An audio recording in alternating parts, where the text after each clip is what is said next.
Support is number one, but it's also, you have to take, like any other advice, you have to take it with a grain of salt. Yep. What works for some people may believe in whooping, some people may not believe in whooping. Some people may believe in setting limits on your kids, some people may not believe in setting limits on your kids. Some people push sports, some people push academics. You have to just find what works for you. But I've never turned down information, but the groups, and I thought about things like, all right, initially, and I won't lie, my biggest mistake in raising my kids initially, I wanted to.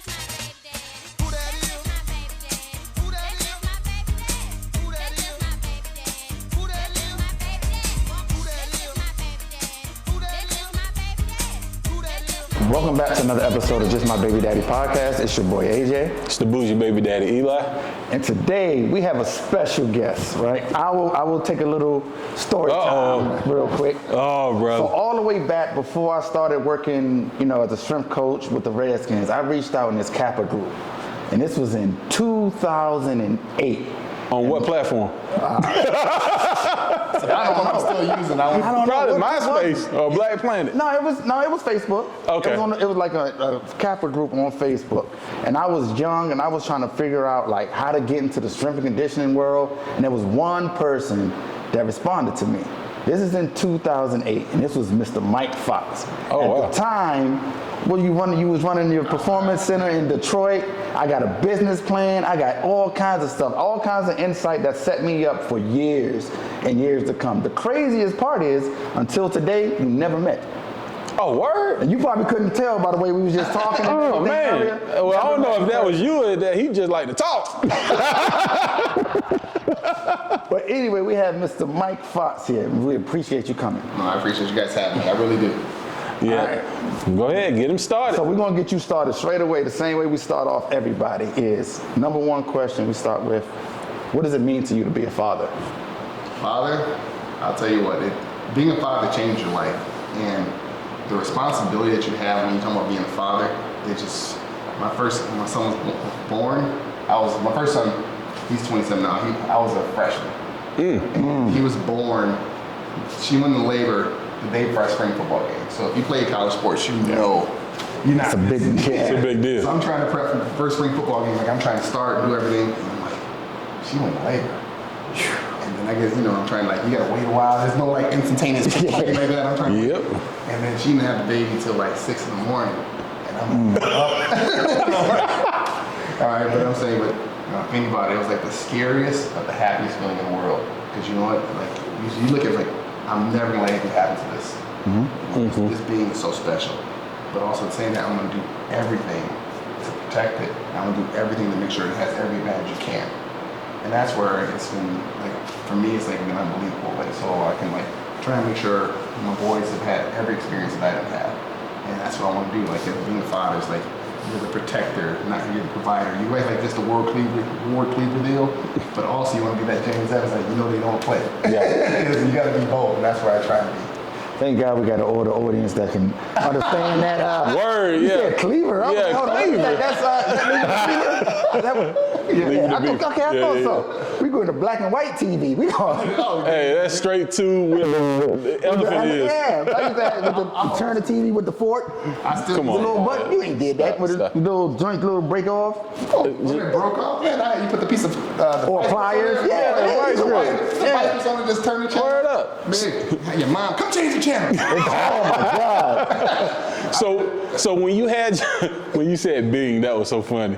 When you had your first being, right? Did all of that click instantaneously? No, it didn't click instantaneously. Because again, I was away at college. I was in Boston. She was in Detroit. So when I came home for the summer, I had 3 weeks. I was coming home for summer. And the first thing I did, I was getting my mind right. I met with my buddy Vernon and my Uncle Darvin. We sit around talking. I didn't go right over there. They talked to me. It's trying to figure out what this means, and they talked to me about some stuff. And it's all right. So I got the courage to go over there. We've been going back and forth. And I just went over there, and the first time I held it, it changed. It changed. Wow. It was I'm sitting there, and it changed me. And she's like, "Let me take him home." I was like, and you talking about me and at the time I had this 85 Buick Regal. And I'm trying to put the baby seat in there. And the best thing about this Regal, all my people know me, this car didn't have a reverse either. So I'm putting the baby seat, they're trying to get in, and I'm struggling, man, and I'm like, but I was like, you know what, I'm gonna make sure this, I'm like, don't want to hit bumps in this thing. Yeah. People thought I had a girl in the car, and just looking back, constantly just making sure that That's funny. You know, so, but I'm, you know, it's the greatest thing ever. Got you. I learned what sleepless nights meant that night, because he did not sleep all freaking night. Wow. And I got my parents yelling at me, you see responsibility is So how was that? How did your parents adjust to that? You being so young and having a child. My parents, that was the thing, that's one of the things like I really try and instill in myself. I have one to go at 27, 26, and at 14.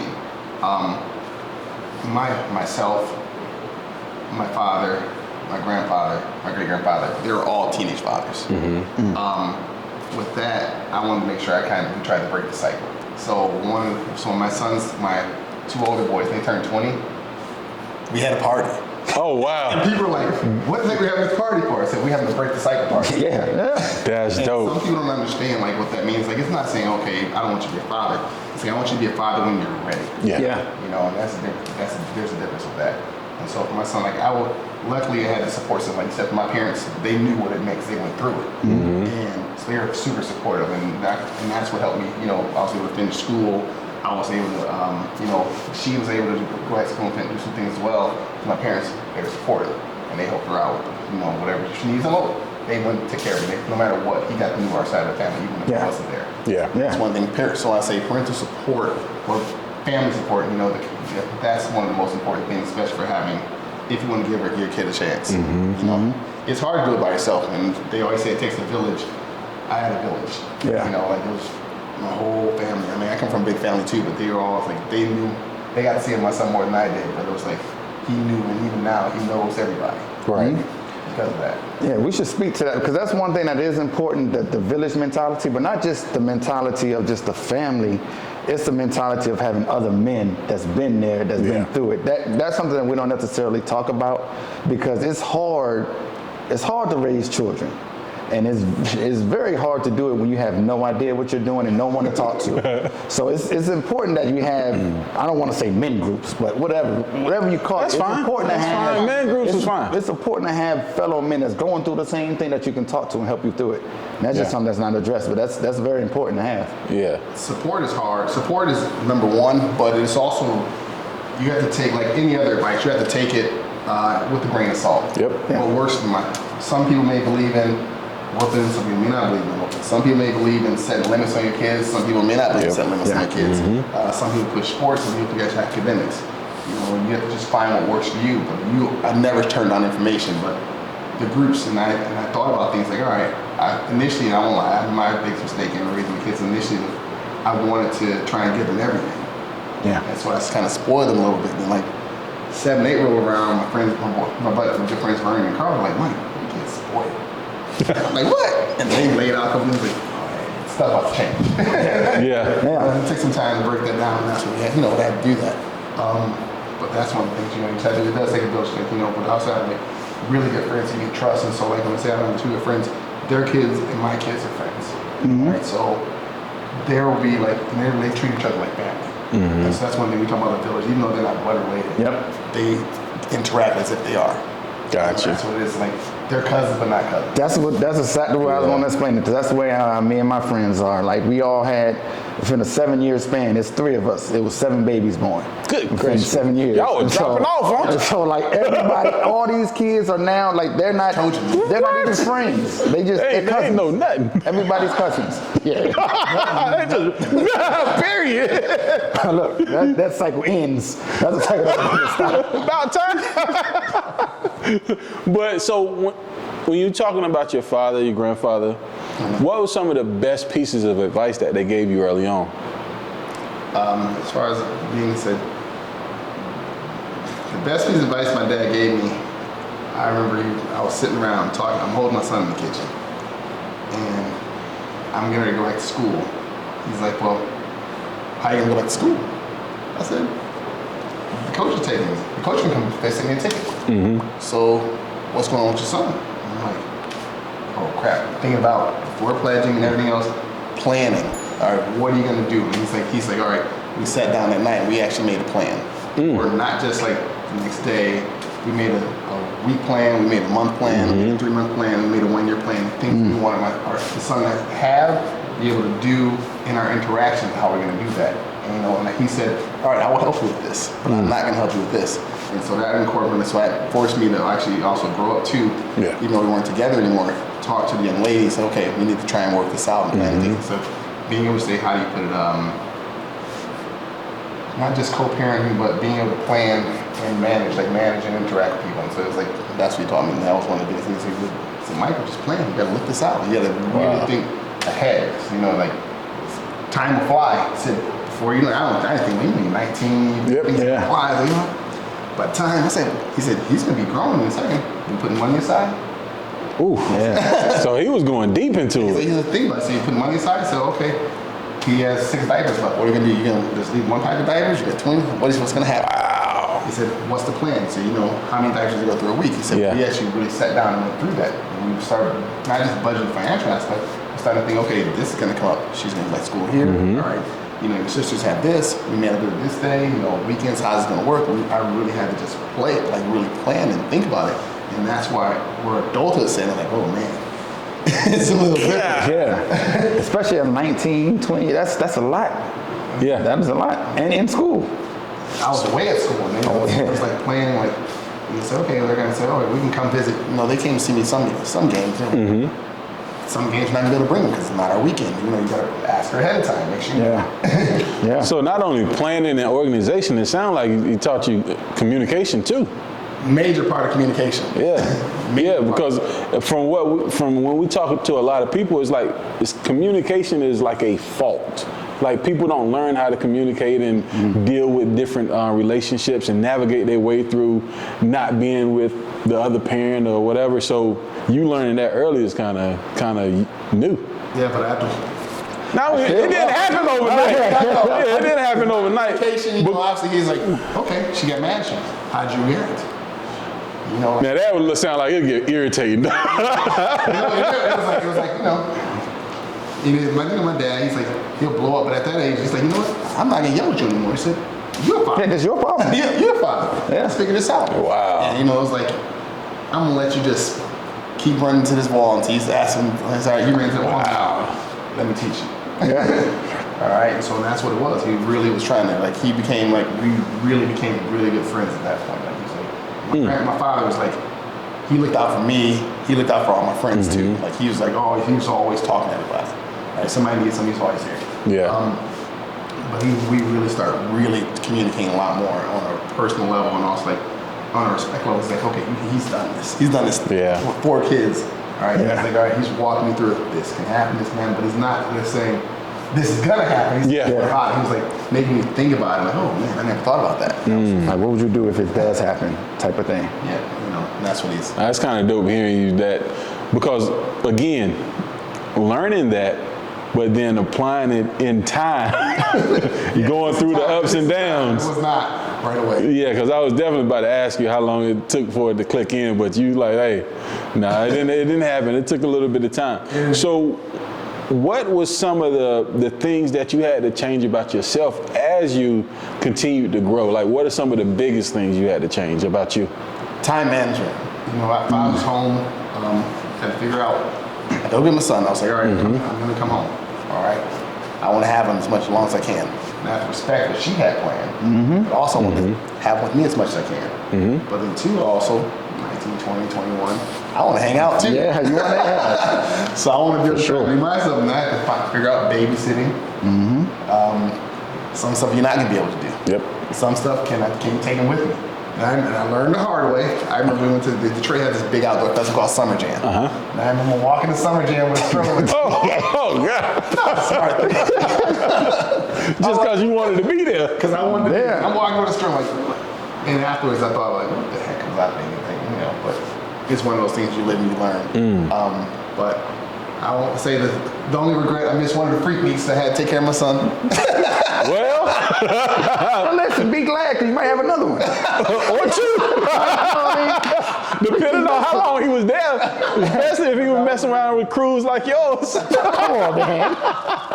But that was a good thing. But I mean, my kids are definitely a blessing. I always say I'm very happy. I have 3 healthy boys. I don't know if I would have done well if I had a girl. Come on, man. You'd have been all right. Girls changed me because I say this. If you have a girl, I'm gonna put you on the spot real fast. You have a younger lady? 18. I'm gonna put you on the spot like this. And again, this is all the thing I always make it good now. I don't know. What would you do? And this is the scariest thing for me, because I know how I was and what I've turned into as a man now. I know how I used to be and all the other things. So, what's the scariest thing that your daughter can say? And for me, it's not. For me, it's not pregnancy. I can deal with that, right? The scariest thing for me, if I ever had a daughter, if she came home and said, "Dad, I met a guy who reminded me of you." Ooh. Well, I mean, at what point?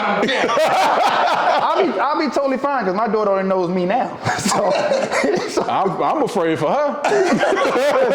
My mindset would be like, I'm calling the fellas, yo, mount up, we gotta go. I'm trying to think, what would be the scariest thing? Well, I probably already heard it when I wasn't living there, and then I was going back and forth, and she was like, "You're gonna leave like you always leave." Now that, my daughter telling me that I would leave or making me feel like I wouldn't be there. Now she was only 4 years old, so she doesn't really, understand what she's saying, but she said it, and that right there, that's probably the hardest thing. Saying goodbye is definitely one of the hardest things to me, and I kind of see that though. He's like and like my son said once, I was going back to my senior, he's like, "You leaving? Why can't I come with you?" Ooh. I'm like, So I got him to say come up for a summer, and that was like the craziest summer I had. Like, talking about planning, and I'm going to work or practice or lifting or something. Had a few hockey girls watching this and my teammates watching this. He had the best time, but I look at it now like, man, that kid was all over the place. So he had a ball though. How old was he? He was 4. Oh, so he had enough to run around and really be but it was just run them ragged. Kids thought it was the coolest thing having a baby for a couple hours. Baby, a young kid for a couple hours. Yeah, but you had give him back. like, no, I don't want to do it. He did. Now, let me ask you this: since you had him young, but now you have a 14-year-old. Yes. What is the biggest difference in your parenting styles between? Because I know your 14-year-old, you're not taking him to camp. Well, you're not in campus anymore, but you're not going to take him to Summer Jam or when he was a baby or things like that. What changed? Well, I hope he was going to Essence Festival. He on the Tom Jordan cruise. I'm not that old. The funny thing, my 2 older boys said I've gotten soft.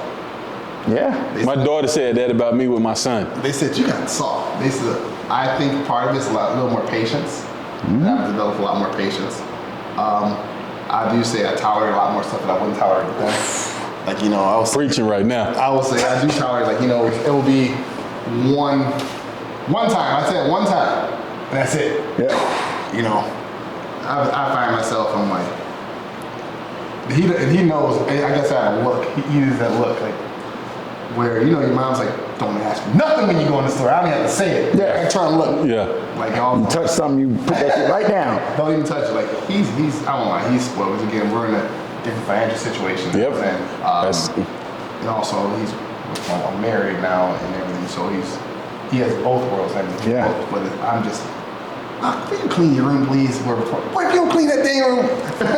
It wasn't not Xbox. It's gonna be like. There's gonna be consequences, but now it's like, let's clean. I don't feel like arguing with you.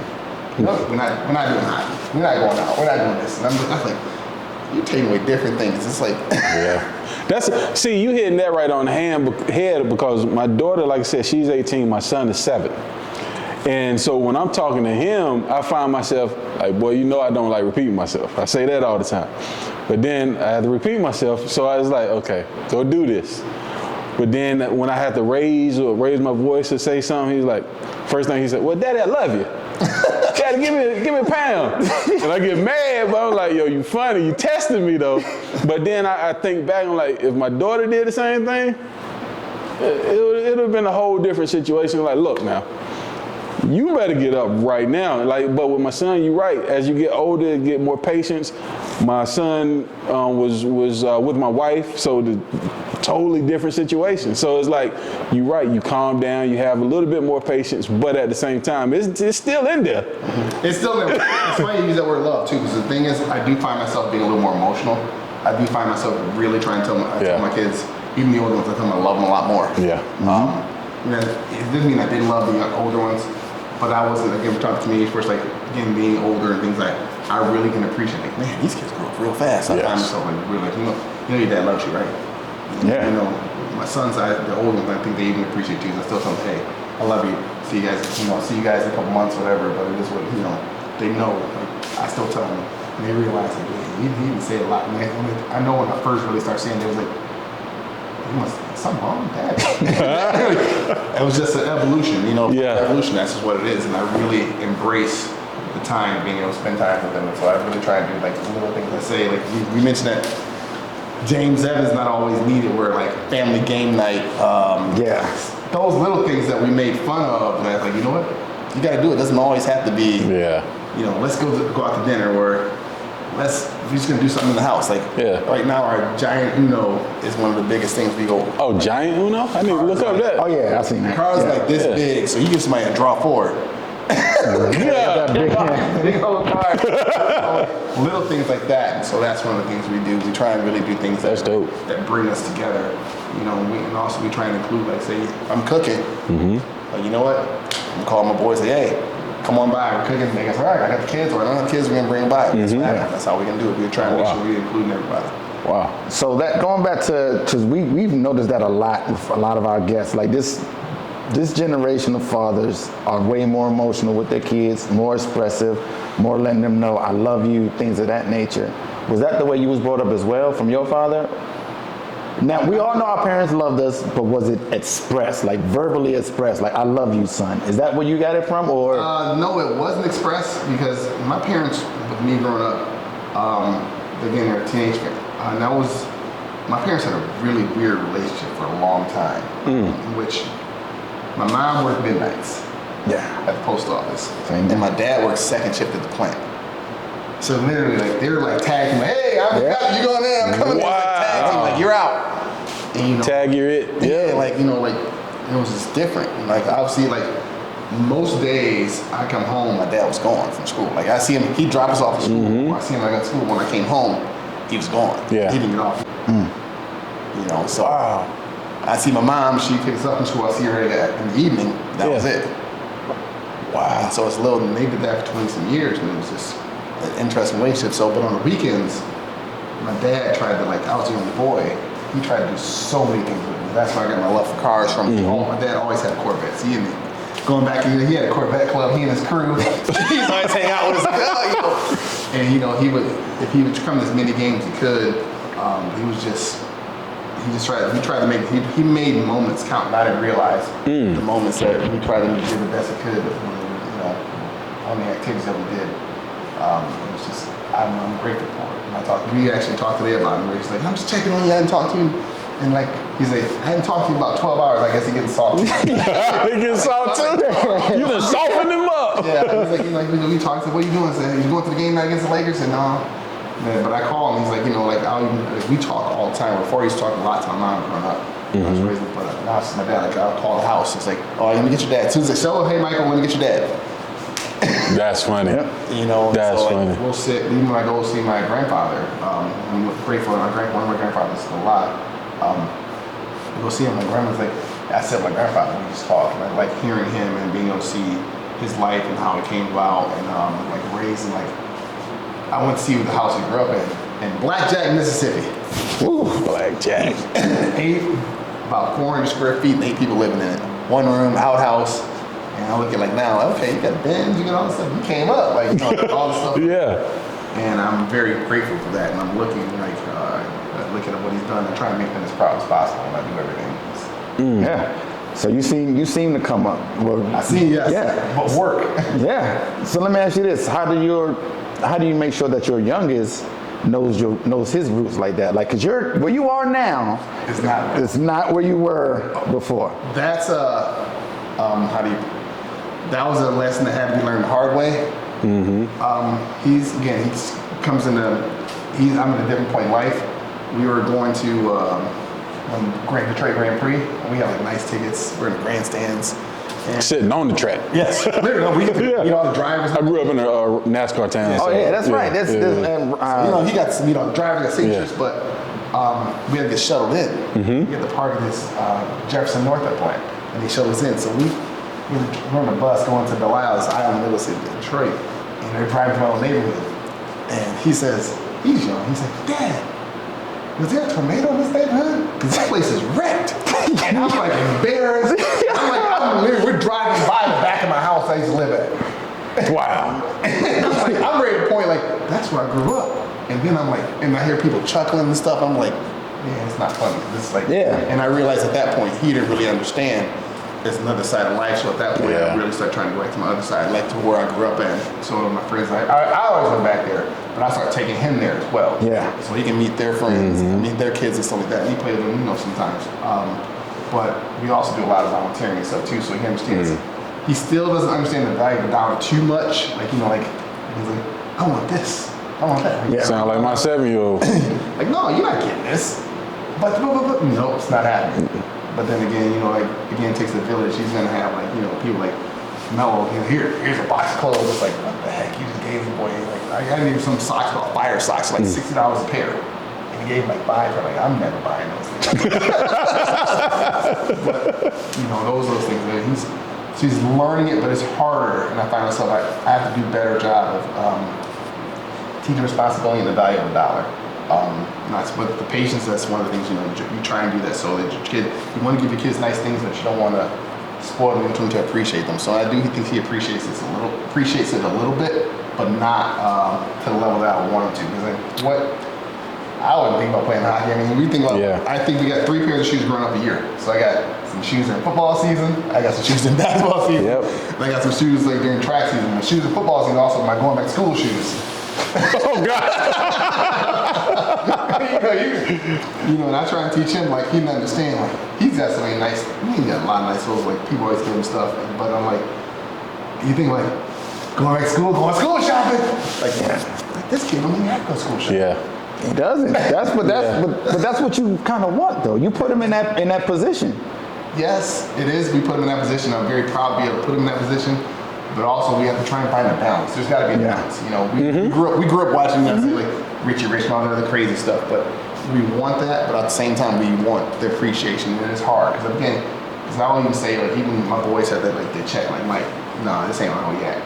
I knew we had a Regal with no reverse. Right. That you then bring me back down. And that's got to be hard for him too, though, to try to readjust. Because if he sees you, what is he readjusting to, though? What happened? So, if you said Mello, right? So for people don't know what you're talking about, who you're talking about, LaMelo Ball. Right. You're his trainer. Yes. So he sees you with this. He sees you around these people that have everything. How do you let him know? I saw a thing with Fat Joe was talking about, Jay-Z's kids and everything. Like, you see all of this and all these people I'm around. Well, we not them. So you're not going to live the same way that they live. So how do you make sure that he knows that, like, what you see out here, you see me around, this is what I'm around. This is work. This is not what everything you see here. That's not you. That's not your life. That's the same thing I want to understand. Like, first, that thing I want him to. First thing I understand for him is that we have to, my best friend, I said, Mike, you gotta start moving there. We have to teach him as well the same thing.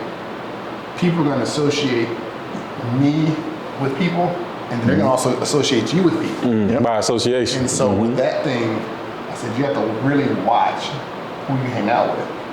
And that was one thing we're still working at it. He's been good at choosing a lot of his friends. But as a parent, you can see which kids are really like, these kids are just trying to see if they can get around and meet, whatever. But we have to figure that part out. It's going to take some time, just like everything else. But I'm hoping I do a good job at it. But he's just got to understand, like, what they have and what we're around. We're still going back to where we live. Even though it's not bad. It's not. I'm not pulling up in a Rolls Royce. No, so I'm not pulling up in a Ferrari. But I was like, you also not get your car has reverse, and you're playing hockey, which is a ridiculous amount of money. Your skates are $1,200. I mean, my parents spend $1,200 a year on all 4 of our shoes and outfits. That's what they say about. Like I was talking about, and it's funny because we talk about some of the things, and he used this a lot now. I said, and again, I'm showing my age. I said, you know what? Shut up, I go buy you some Bobos. And he's like, what are Bobos? Yeah, you took it back. You definitely took it back on that one. And so now his whole thing is like, Dad, I want some Bobos. You know, and seeing they probably be fly now. That's what's crazy. Yeah, right. Everything wants to go back. How do you deal with that sometimes too? Like, cause your kids is in private school, right? Yeah. They like, you see what I'm saying? No one's saying that, but not every kid in private. So in public school, usually you're in the same general vicinity. Some people may have a little more, a little less, but generally you're around the same. But in private school, you got some people that are struggling just to send their kids to private school, and then you got people that are just private school is just a drop in the bucket for them, right? So you have all those different types of kids in one area. How do you make sure that you maintain that your kids, hey, that's them, we're here? Well, that goes back to a lot of the things he's saying. It's a delicate fine line that you have to walk, because like you saying, he might want this or want that. Well, we have to find it, because we can give them whatever they essentially, within reason, ask for. And sometimes we want to just give it to them because it's not a problem. Right. But saying no just to say no, to me, doesn't make sense. It has to be no for a reason. But at the same time, I want you to learn, like you said, the value of $1, the value of understanding where not everyone is as fortunate as you. Understanding that, like my son, he's 7, so he might have 6 basketballs at the house. But he was like, you know what, I'm gonna go to the school and talk about basketball. I'm like, man, I got too many of them, I don't need any more. He might say something like that. Or I got too many shoes, or I got this, or I got that. He's not meaning any harm, but he doesn't understand that everybody doesn't have that. Right. And for me personally, that's still a challenge, because it's like, we work hard to get them to be better off than we were growing up. Right. To have a surplus of stuff is meaning he doesn't have to worry about each quarter or each semester getting a new pair of shoes, a black and a white pair. Or when seasons come, you can wear cleats for 2 years. You know what I mean? It's something like that, trying to stretch. Every season, guess what? You get a brand new pair of shoes, even if you can wear them or not, because we can. But at the same time, it's something that's a constant work on the parent side to make sure that you find that fine line and that balance. But it's hard. That is hard, because we work so hard to provide. Who helps you with that? Going back home sometimes, talking to different people, because I'm gonna tell you a simple story. Sometimes you can get so caught up in your own world that you forget that everybody's not there. Simple story. I used to ask people, like, yo, where can you buy kerosene? I grew up on kerosene heat at some points. I'm like, yo, do they still sell kerosene? I didn't know. I was asking people. But then I realized, yo, you wilding, because yes, people still use it. And I'm like, I didn't mean any harm. It's just that it's certain things that I don't focus on anymore. Yeah. And so to do that, talking to my wife sometimes, my wife would bring me down. I used to not ever buy anything on sale. I didn't believe sale. I didn't believe in buying something on sale. No, I'm dead serious. I know. I would never buy anything on sale. I go right to the clear side still. I wouldn't. Like, it wasn't anything like I was trying to be better than anybody. It's just that I could, but I didn't think about, like, yo, you don't have to. You just go get that sale. Go get that deal. My wife helped me. So that's it. Okay. Cause that's why I say bougie, because everybody in my family, that's what they call me. Friends call me that at the same time. Yeah, you but my wife, that's cause I hear it all the time. But my wife is bougie hood. And so she kind of helps me with that. And so we kind of balance each other out. Okay, that's cool. No, see, it's just a hard balance. It's one of those things, it's a hit or miss. Sometimes you get it right. Sometimes you get it wrong. Like you said, you want to try and what I have, and again, also tell them, I can go out and buy a car. You can't buy it. Word. Boy, I say that all the time. One of the things that I try and what I'm really doing now, it started like about 2 years ago, was really just, see, they say chores in the new society, we just call it work. Yeah. You know, when that song came on Saturday morning. Yep, get up. When they start playing certain albums, it was time to clean up. Oh yeah. They don't do that anymore though. But it's a playlist now. Yeah, We still do it at my house. we still have a list of things that I want them to do, and that's it. Get that stuff done. Yep. And that's the simple thing. It's one of the things that I say, all right. And again, I give my child an allowance, so I guess I can. Oh wow, you selling now? You can't give allowance. I give an allowance. If you got to say chores and allowance, you can't say go do work and I still get an allowance. No, but I do slap this, but I find ways to be like. He says, You losing your card. no. You gotta jump in. You gotta bring it in a little bit. Yeah, I always take it back because I'm cheating. I know everybody knows I'm cheating. I'm like, you know what? We gotta go. You forgot your hockey stick. We gotta buy another one. What? You know, I find you. Oh, you want to get some food? Oh no. He comes down. You had Chick-fil-A twice this week. What? Boy, you sound like me. You sound like I'm gonna take away your Oculus. Wow. Listen how that I sound. didn't realize. I hear my son with it. I'm like, yo, I'm taking away your Oculus. You ain't playing that no more. But there's some ways to go about doing things. You can do it like old school, like like I was sitting around, I remember once my wife was like, you know what? Keep acting crazy. I'm gonna go to school with you. Oh wow. And I was like, Oh God. That wouldn't work in my house. Like, come on. she said, I'm going to school, so she's gonna sit in the class like old school. That's funny. That threat used to hurt. But she'll do it. So I was like, all right. But that's just one of the things I really try and it's a hit or miss thing, honestly. Like you try certain things, and sometimes they work, and sometimes they don't. But it's also my boys. They take care of me and they help me out. I'm like, that's not gonna work. What's something parenting wise that you tried that you like, you know what, this doesn't work? That you might have seen growing up or experienced, like, nah, I can't do this. This don't work. You know what? My personality, I'm real quiet. Like, for me to get really mad, I'm like blowing up. I don't calm down. I tried it happened 4 times. I can tell you 4 times. Twice to my older son, once to my middle son, once to the younger son. I got to try to hit him up. Like my dad, and I was like, I felt worse. Scared. Afterwards, I was like, that's not you. I felt so bad after that. And it's just not me. Yeah. My dad, I was like, oh. That's not me. But, it just wasn't me. Parents go outside and get a switch. Oh, damn. Ooh, man, I ain't heard that in a long time. See, I can imagine. I can imagine me doing that to me. I know. That's how I grew up. But my grandma's like, she's suffering from starting dementia, and she still remembers. That's the thing she remembers. Maybe go get another switch for you. Yeah. Man. My son, my 14, was like, we going over to grandma to try to whoop me? Oh, that's funny.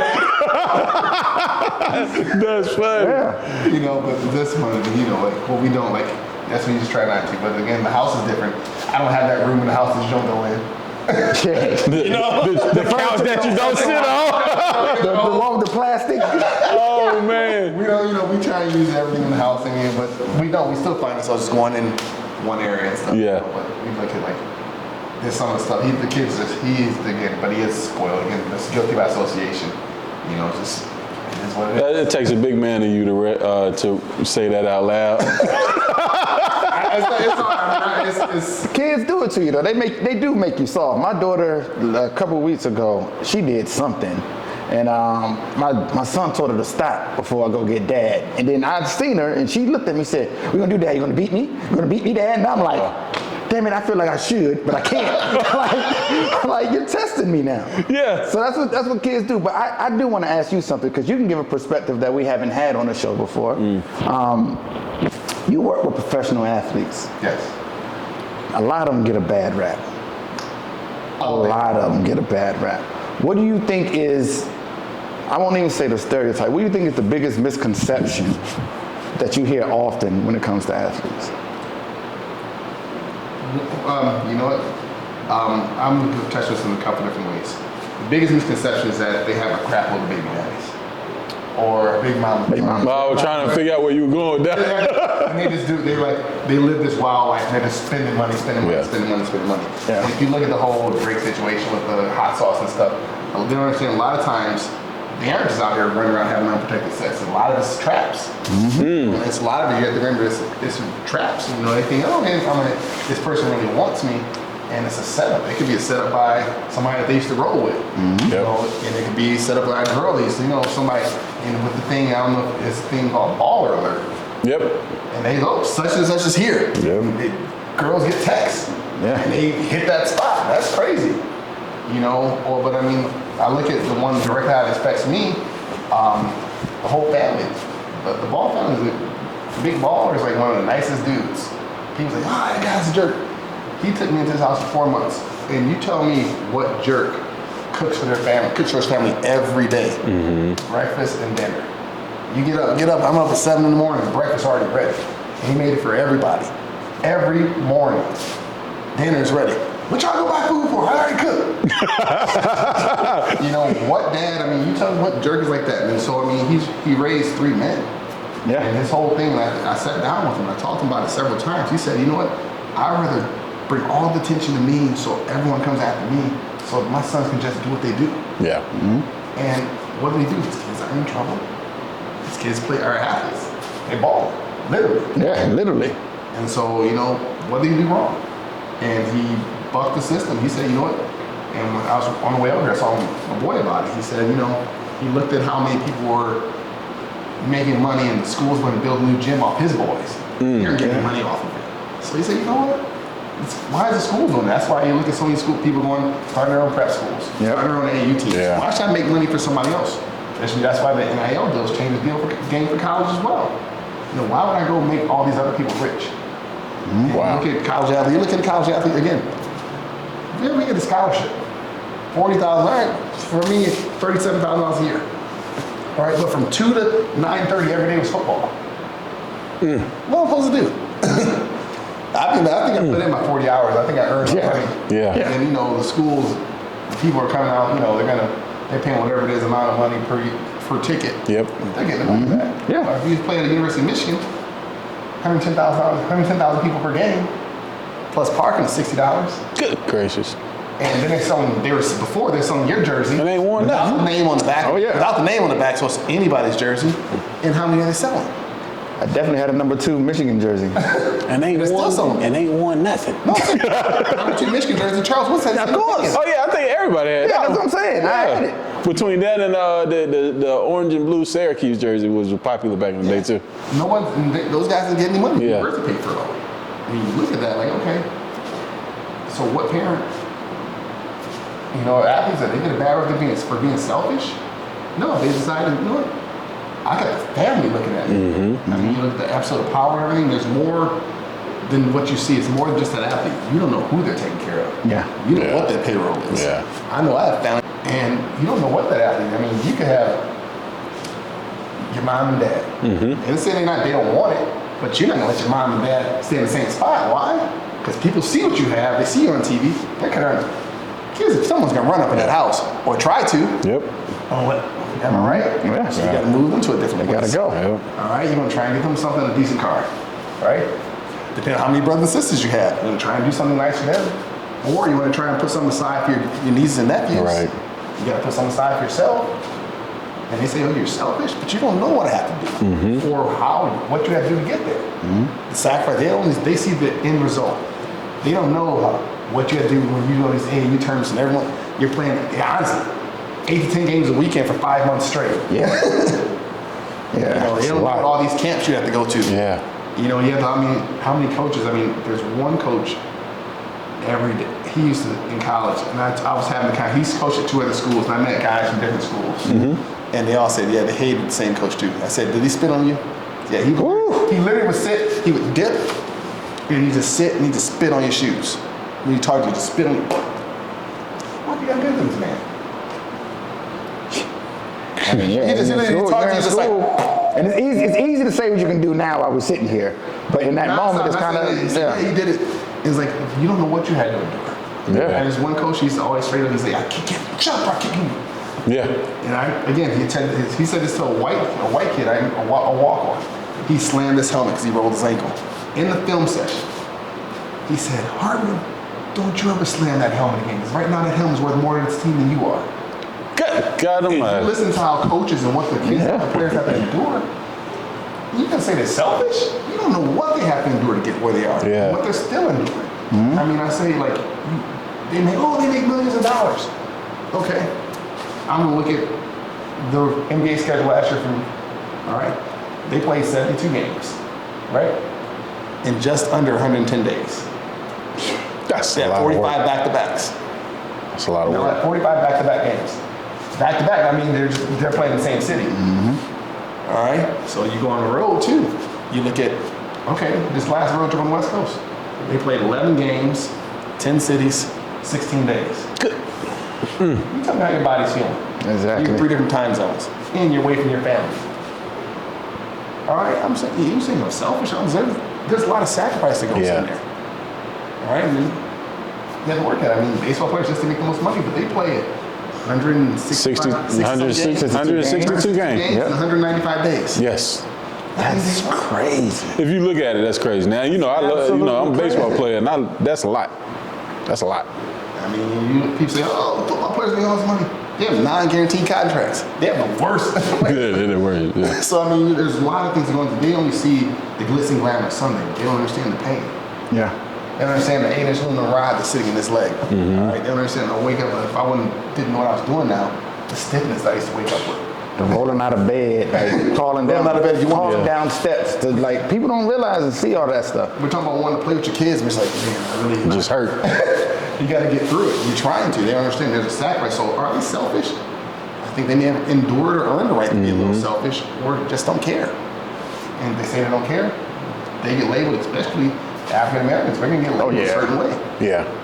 You know, you wouldn't sign an autograph. Maybe you didn't want to. You know what I mean? Walking down the street, like how many guys they get mobbed, Yeah. Yeah. and then you say like, oh, they're jerks. Oh, it's not that they're jerks. Let them be a human one time. Yeah.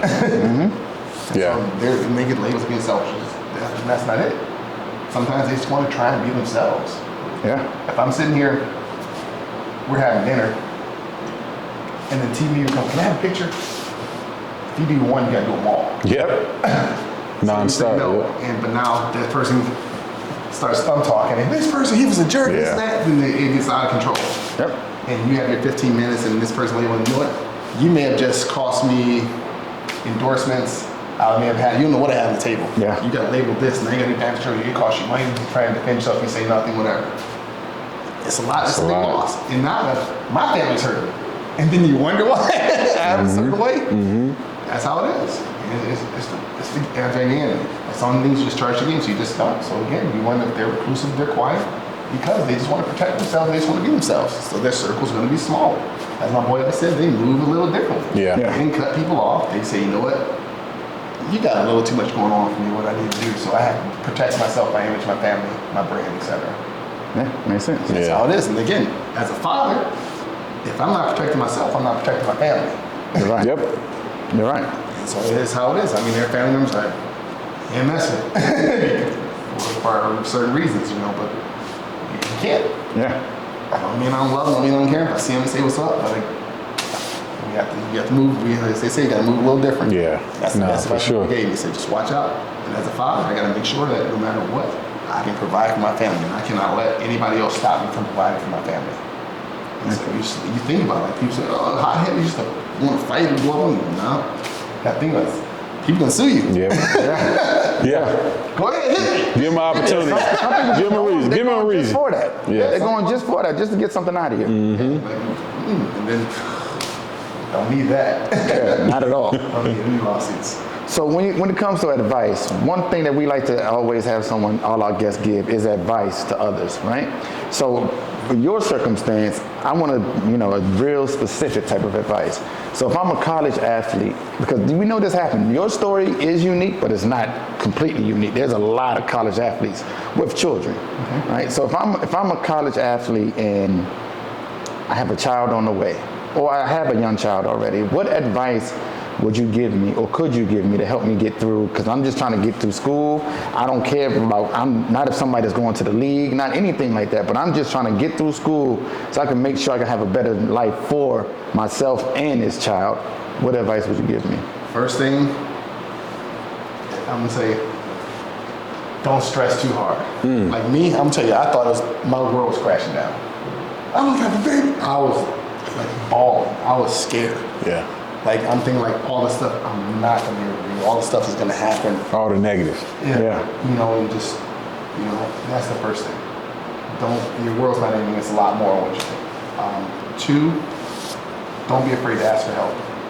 You know, That's big. You cannot be Yeah. afraid to ask for help. When I say don't be afraid to ask for help, it doesn't have to be from a family member. There's gonna be that coach, that can be that uncle, be the person down the street that you always talk to. There's gonna be somebody that it could be your roommate's parents. It could be your roommate's Yeah. Don't be afraid to ask for help from anybody. And that's gonna be the biggest thing you do. You have to. Nobody can do anything on their own. It takes a village. I mean, that's just one of the things you have to be able to feel free and feel comfortable being able to ask for help. I ain't say you gotta go back and take advantage of it, but don't be afraid to ask for help when you need it. Gotcha. So, with all the things that you have going on, your three boys, what do you want your legacy as a father to end up being? My legacy as a father, I think my legacy I've been working on is for my grandkids. That's dope. So my whole thing is creating something for my grandkids and great grandkids, so they'll be taken care of. So the school we went to, what high school we went to back in Michigan, it wasn't the parents that really did anything. It was the grandparents and great grandparents that set up the family money, right? And with that, these kids, we were going to school, they could afford to be adults. Yeah. They could afford, no matter what, there was something, whether it's a family business, a trust, etc. There was something set up for them, which isn't bad. You can't be jealous of them. Nope. That's cool. But I want to make sure my kids, my grandkids, and my great grandkids, they have the same thing. And the first thing that starts with not incurring debt. You know, we talk about not incurring debt, like being able to go to college and graduate without having Student a loans. lot of student loans. And I always tell people, say, you look at people, oh, my kid's here for hockey, my kid's here for football, they're doing this camp, where they're training with this person. And I sit there and say, what are we putting that college fund? What are we putting it?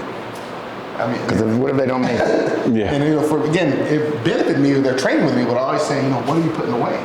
And I always talk to the parents, especially in high school, they say, well, there are 5 Division I schools for football in Michigan, right? 5.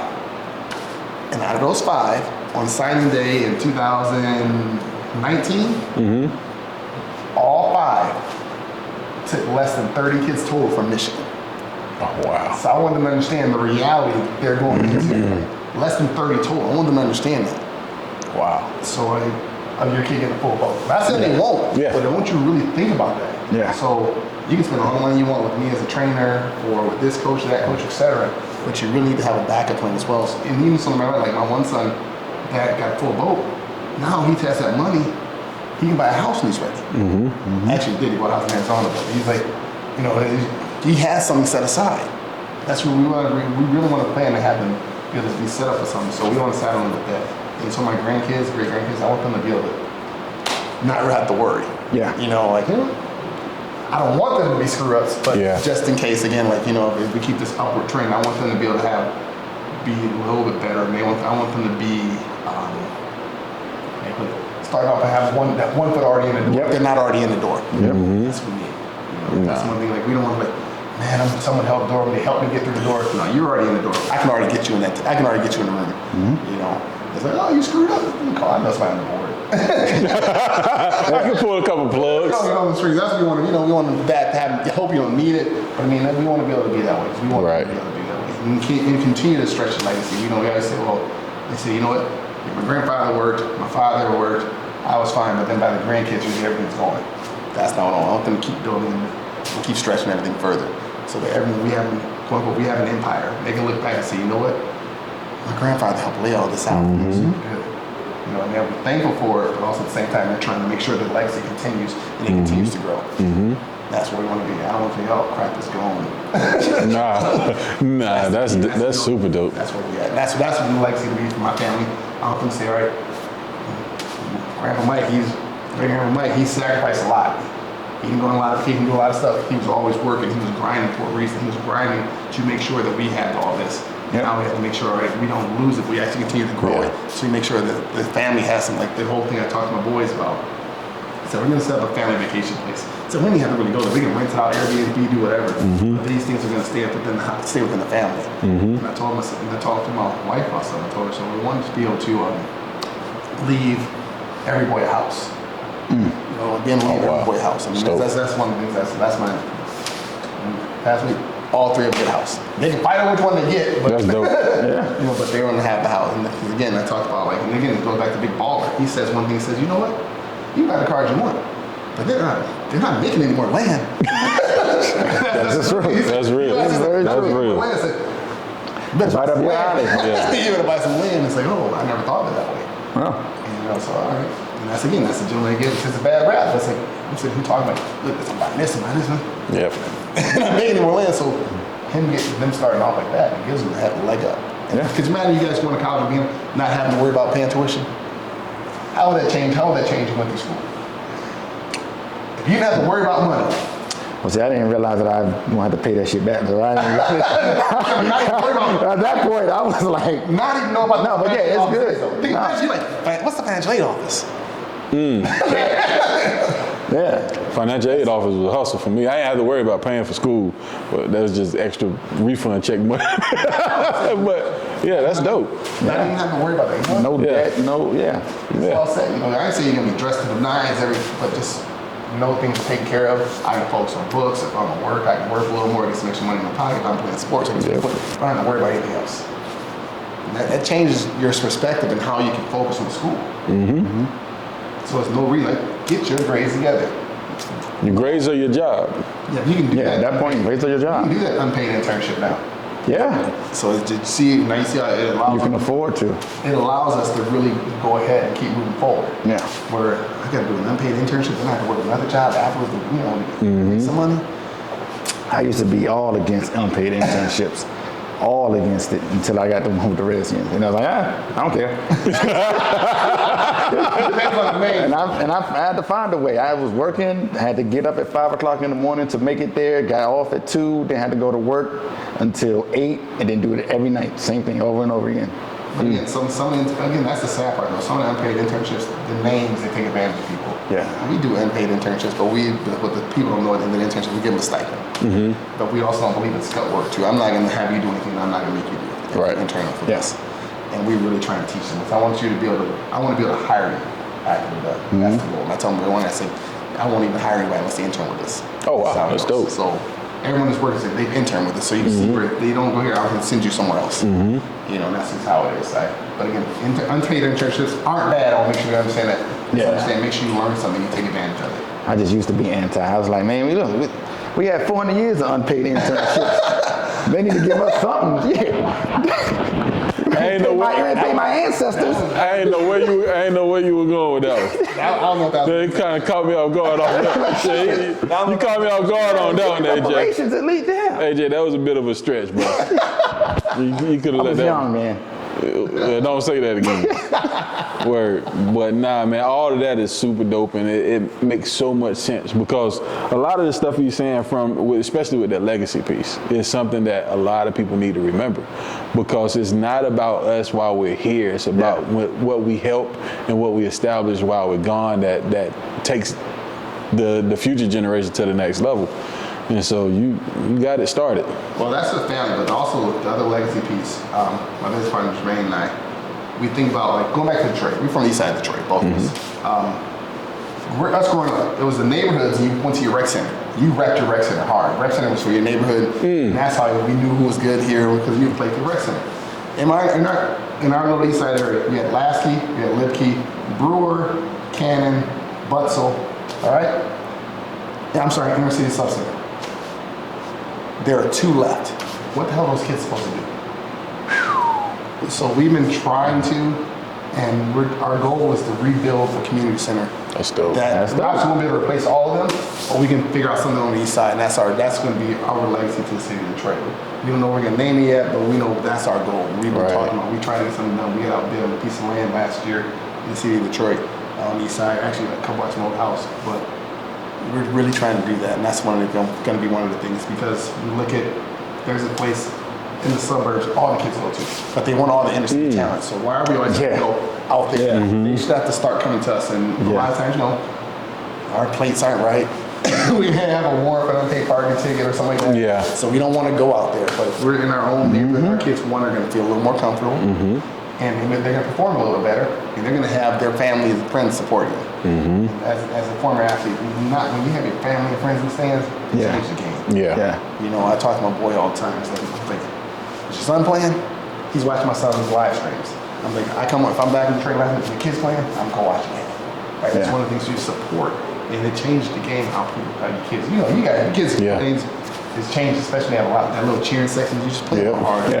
And for our kids to have to play in their own community, I think that'll change the game for them. That's what we really want to do. We want to create that piece because if the kids don't have kids, what happened? What happened? What are they supposed to do? And that's what we want to do. We're going to be able to replace. We're going to at least offer something from there. So that's interesting though, because I haven't heard anybody talking about community rec centers in a long time. And I was always under the impression, based off of what we hear, and it's about narrative, it's about painting the pictures. How do we get kids in those facilities now? Because, you know, playing and doing things outside of... It's going to be a lot of moving parts. Okay. So when I talk about basketball and football, you have to do, not everybody's a football player. Yep. You're going to have that, and we're talking about, again, I forget what the exact name of it, but it's like, you're talking about not just the IT, but the tech. Like, our kids play video games all day long. So why aren't we doing anything so we can really work with them? Engineer. Or like these e-gaming centers or these technology-based, things that you could do. Okay, I see that. So there's a 313 program, coding. That's what we do. There's a 313 coding program in Detroit. They really try to teach kids coding. If we can play the games, we're not just consumers. We want to teach kids to be actually producers. Creators, owners. And that's one of the things that you understand, like, you guys are working for a check. No. You want to be a person, like Chris Rock said, that signs the check. That's the thing. And that's what we're trying to teach. That's what we try to teach our kids. Even no matter how big your company is, and also like they understand that just find something that you love. Our frat brother, Cake Man, you wouldn't believe it. He's making millions each year, almost 2.5 a year. Good gracious. Selling cake, $11 a slice in Harlem. So I'm saying, you find something you love and you do it. Not everybody has to be an athlete. There's a way out more than just being an athlete. And the thing about it, somebody's got to be in the front office. That's true. Why not you? That's true. Somebody's got to do their taxes. Why not you? Because I shut my business down. I have a tax office, so we ain't gonna go there. No, I'm just saying. Somebody's got to be their chef. Why not you? Or somebody's chef. Why not run your own restaurant? We go out to eat all the time. We hear from McDonald's franchisees or something else. There are tons of ideas. There's tons of talent in our own neighborhoods. We just didn't do it. And we want to make sure that the whole point is like, man, that kid used to be a bomb at this. Or that kid has so much potential. I'm tired of those neighborhoods. I'm tired of that. Those conversations happen every time, all the time. And we can look back and everybody's like, everybody in the neighborhood, somebody in the neighborhood that was so smart, they didn't have a chance because of what they're born into. Like, once they got to a certain age, they had to work. Take care of your other siblings and stuff like that. Or, they got involved with, the wrong substances, etc. So we want to make sure if they have something to do, it's different. It's dope. They have a little bit more of a fighting chance. Not just, especially now they're going to SAT prep and everything else, all the normal stuff, but we want to make sure they have opportunities to do other things.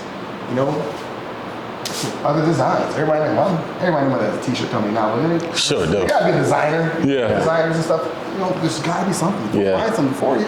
It's that exposure that you're talking about. It takes someone to believe in you. And once you see that one person that believes in you, and you feel that you can do it, it's over. Damn, that's dope. I love that. In this building, somebody's got to build this building. Somebody designed it. Somebody decorated it. I mean, it's a whole lot of different avenues that you can go down. I told you, I was talking on another show. They were asking me, said, "Well, you in college, what do you think you want to be?" I said, honestly, a plumber or an electrician. I said, those guys are making money. I said, they work. Do. They have to do everything right. That's what my pops do. They have 2 or 3 trucks back within year 5 or 6. And I said, that's when you really start making money. You got 2 or 3 trucks going. For sure. People, you got to really think about it. There's a lot of people making money elsewhere. You guys just see one part of it. HVAC, all of it. We need one in here because it's freezing. So y'all might not know it, but when we record that, it is freezing. Some HVAC people is horrible over here. It's cold as hell over here. Look, you see From the north, bro. Yeah, Oh, but it's cold. Hey, look, you see I keep putting my hand. I'm like, good I don't know if God. y'all notice I keep moving like this. I'm sitting underneath a bench. Y'all from Detroit. And We know you from Detroit. It's single digits there right now. So you guys, until you understand, and I'm being honest, I'm not exaggerating. I'm not going to do a Bill Cosby thing. Like literally, when it gets so cold and the wind's blowing, I'm telling you, it's like -10, -20 outside. But you're walking down the street with your boys, and you're walking backwards because the wind's blowing at you. Yeah, I ain't In the know. pocket. If you've never done that, you know, people from Detroit all know, like, we walk backwards down the street having a conversation with the boy just because it's. Yeah, I ain't know. Well, I won't be there in the winter. But I mean, it's just one of those things. Having it, like, the remote start's the best thing ever been. Oh, yeah. I remember. Oh, yeah. Go outside and go with the car. Go out there. And they can't even get the door open because it's frozen shut. And oh, my Car warm God. up for 10 minutes. Oh. Y'all can have that. Let me stay down here. We grew up broke, man. They had to pump the gas 3 times. Oh, that's when you had alternator. Carburetor car. Carburetor. That's what it carburetor. Man, you don't understand. Yeah, carburetor. Yep. I laugh. I laughed at my dad. We were talking about that a couple weeks ago. They didn't have 2 good batteries. They had 2 bad batteries. They had sometimes the car wouldn't start. So they had the battery in the car. They had an extra battery in the back seat. They would came up was like, and where we are now, it's like it's just like one of those things. I'm really happy, and you know, like I'm blessed too. So like I'm very, you know, it's been a lot of hard work and a lot of. I didn't get here by myself. It's been the support of my friends and family and neighborhood. There were a lot of people, like, you know, even neighborhood hustlers. Like when I was walking down the street, you know, this kid come home from the suburbs, from the private school with his tie on and stuff. And they made sure like nobody messed with him. And that's what one of the things we knew, like certain people, like it was just a different thing. Certain people untouchable. Athletes didn't get that. They got a chance to get out of here. A lot of people looked out for you. Now it's definitely that what didn't happen. You know, it's not really happening too much anymore. People really found themselves a village. And if you had a chance to get out, people really they looked out. And that's what we got to try and do. And I said that's part of the community center, to give people a chance and make sure they can get out. When you come back and when you go back, I mean, if you do get out, and I tell people, if you watching this and you have gotten out, make sure you got at least 5. You're pulling 5 to 10 people with you. Again, that spreads out. If you're not pulling anybody with you, you're just sitting there by yourself. What's the purpose? You're gonna be alone. That's being selfish. No, what's the purpose? I mean, I constantly gotta talk to people. I said it's more than just giving speeches. You gotta figure out a way to make sure somebody else is gonna do it. Like they just tell me, like, I sent the whole B plan. This is what I use. This is what I constantly use. What's the business plan. It's like, what are your questions? What do you need? I said, literally, just change all the names and stuff that you need. The numbers should be close to what you need. Wow. Yeah, he did mention that, but yeah, that's impactful. You have to make sure people have a chance to get out as well, because you never know. And again, like how I'm in this situation, Jay and I grew up together, but I trained them and we were good friends. But it was just like he used to always bring people in. Now we work out, we do stuff. He's like, you're always nice to people, and that's rad. I didn't know he's gonna come back and bring Mello and say you're gonna be working with Mello. I didn't know that. It just means always gonna be nice to everybody. I treat everybody the same. Right. You know, that's what people just kept coming back, and it just grew. And you got pro athletes from NFL, NHL, NBA, MLB. And I'm blessed. You know, but again, they get treated the same way as if, you know, I have my little, I call them the motor morons in middle school come in. Because there's no motor skills. I mean, that's one of the things. So if you have, and I'll tell you, parents. If you find a pair, I know they're few and far between because of lawyers, take your kids to the monkey bars. You'd be surprised. I bet you can't get through them. Wow. I think I'm joking. Kids, They have no body control. They can control their body. they have no strength either. Wow. We used to go over, under. Yeah. Most kids cannot do them anymore. Do they even have them anymore? They're taking them out of most playgrounds because of lawsuits if you fall. Ah, gotcha. You see, just have your kids play on them for a little bit, just see if they can. I've been putting my kids on there, just catch them when they fall. Yeah, I let them go. I'm like, you can't reach it, just try. I'll catch you, you fine. You figure it out. It's one of those things, like the little things. And I tell people, like, teach your kids the games that, you know, little games that you played as a kid. Yeah. If you have little kids, your kids under 10, hide and seek, all the little things. Don't keep that thing, those things you think back, like, it's a lot of fun. Didn't cost a lot of money. Not at all. Yeah. You want to have free fun. Yeah. Yep. That's the best one. Sometimes. That's all you gotta do. Dope. Well, look, man, thank you. Thank you for being here, man. I appreciate it. I guess I'm on the official baby daddy now.